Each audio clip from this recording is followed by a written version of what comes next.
Assalamualaikum warahmatullahi wabarakatuh. My name is Siti Nur Ain binti Suhaimi. My matrix number is 26DUP21F1005. So today I will be presented about the peak derivative. Before I start my presentation, saya akan beri sedikit pengenalan untuk what is non-halal ingredients. So non-halal ingredients is any parts of forbidden animals, and under Islamic law, dog and pig are not permitted for consumption by eliminating several key beauty ingredients from formulation. So for the meaning of the derivative pig derivative ataupun dalam bahasa Melayu dia derivatif babi. Derivatif babi merujuk kepada sebarang bahan atau sebatian yang terhasil daripada atau berasal daripada babi, seperti lemak babi yang diperoleh, daging babi, dan apa-apa yang dihasilkan oleh babi, macam tulang dia ke, skin ke, usus dia, ataupun tak kisah bahan-bahan daripada anggota badan babi untuk menghasilkan suatu benda. So daging babi ni adalah daging yang paling banyak digunakan untuk membuat jadi macam bahan perasa ke, untuk kulit dia jadi macam untuk kulit kasut ke, macam mostly any parts of babi memang valued, memang bernilai lah untuk buat satu barang tu, macam untuk shampoo, untuk cheese, semua tu pun boleh digunakan untuk daripada babi. Why people banyak guna macam bahan-bahan daripada babi? Sebab babi ni, bila kita beli dia satu babi ni, macam semua any parts untuk badan ini kita boleh guna untuk buat macam-macam. So that's why nak dibandingkan gelatin babi dengan gelatin lembu dan haiwan-haiwan yang lain, gelatin babi adalah paling murah. So that's why banyak produk yang kita tak tahu sebenarnya menggunakan babi. Okay.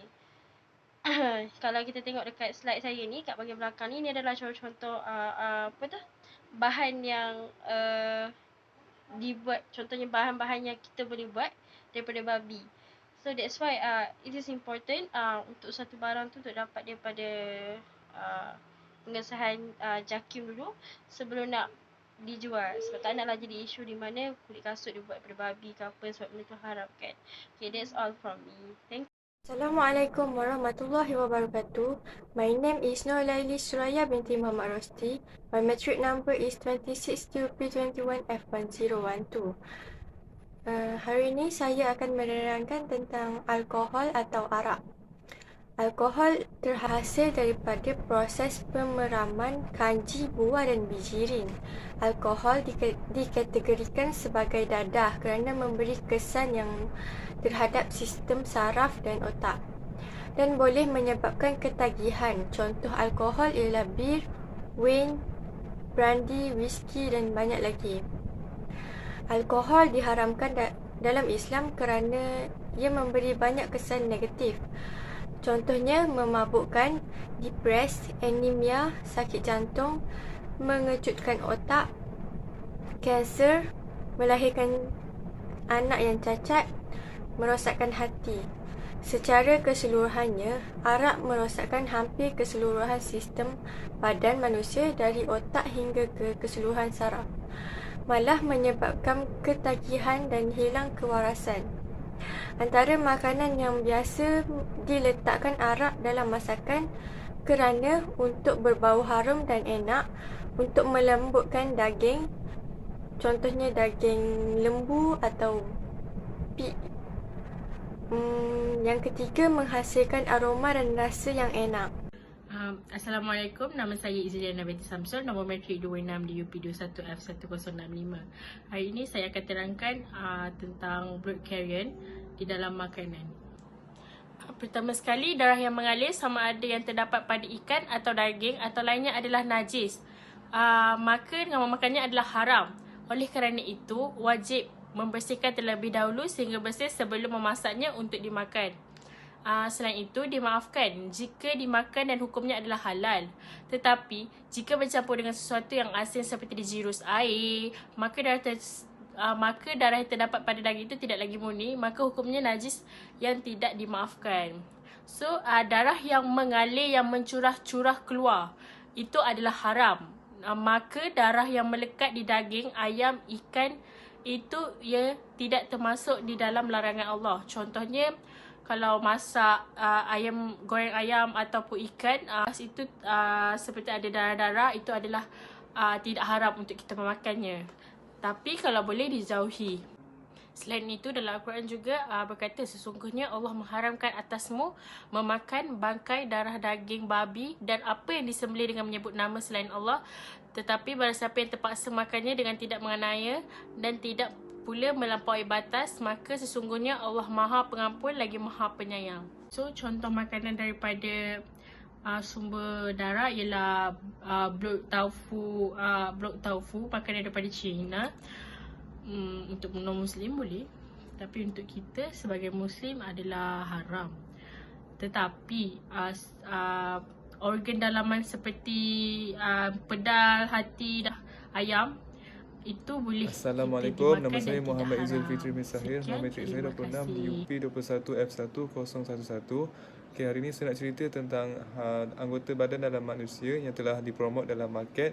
Contohnya, saya nak terangkan dahulu tentang Islam. Islam adalah agama yang sangat menitik beratkan tentang isu makanan. Ini kerana makanan yang halal akan mempengaruhi kehidupan seharian kita. Contohnya dengan memakan makanan yang halal dapat menjaga kesihatan badan dan dapat mengelakkan diri daripada mengalami penyakit yang tidak diingini. Di sini saya ingin memberitahu tentang terdapat ramuan yang tidak halal seperti anggota badan yang telah dicampurkan dalam makanan. Dengan memakan makanan yang tidak halal dari sumber yang tidak halal akan menjejaskan kesihatan kita. Selain itu akan mendatangkan penyakit yang memudarat. Selain itu juga hukuman memakan makanan yang tidak halal seperti memakan atau meminum sesuatu yang barang yang seperti daging khinzir, minuman beralkohol, apatah lagi hendak memakan makanan yang bahannya datang dari anggota manusia.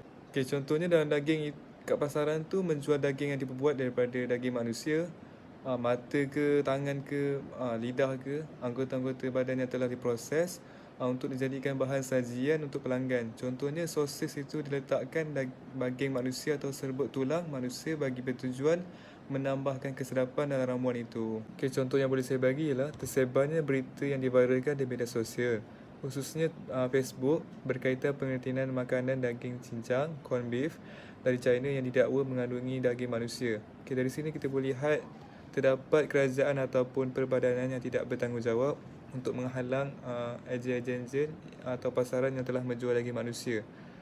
Dari sini kita perlu mencegah sebelum berlaku perkara yang memudaratkan terhadap pasaran kita. Assalamualaikum warahmatullahi wabarakatuh. Nama saya Nur Ain Azura Akmal Abdul nombor metrik 26 di UP 21F1018. Okey, saya akan membentangkan presentation yang bahagian saya bertajuk Other Sources of Haram Food. Dalam Other Sources of Haram Food terdapat 6 poin yang saya akan tekankan. Poin yang pertama adalah babi.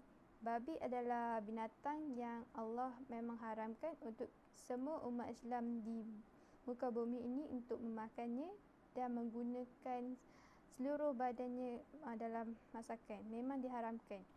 Walaupun bulunya kita boleh sentuh, tetapi terdapat banyak pendapat ulama bahawa bulu babi tetap haram untuk kita sentuh.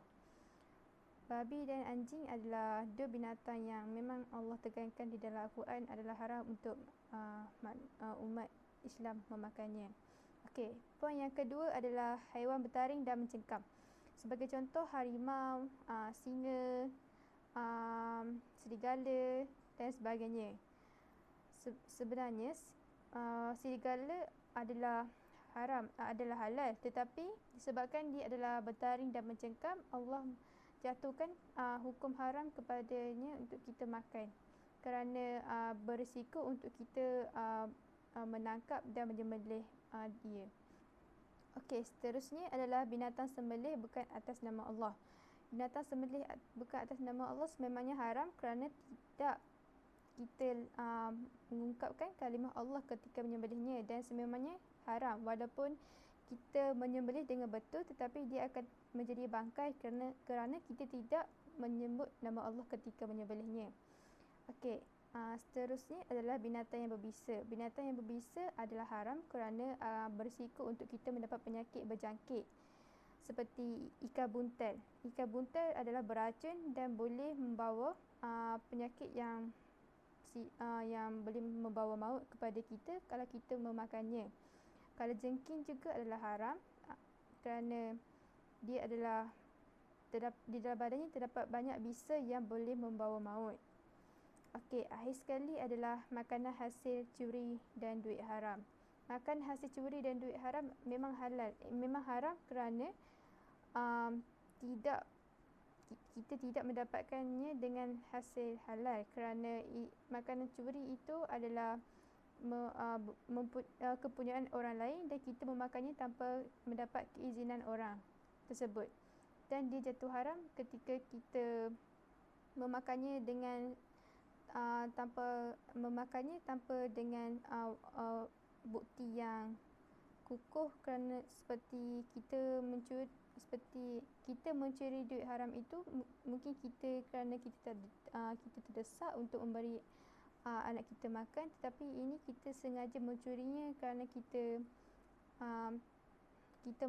walaupun kita mampu tetapi kita sengaja mencurinya dan dia akan menjadi haram untuk kita makan. Itu sahaja dari saya.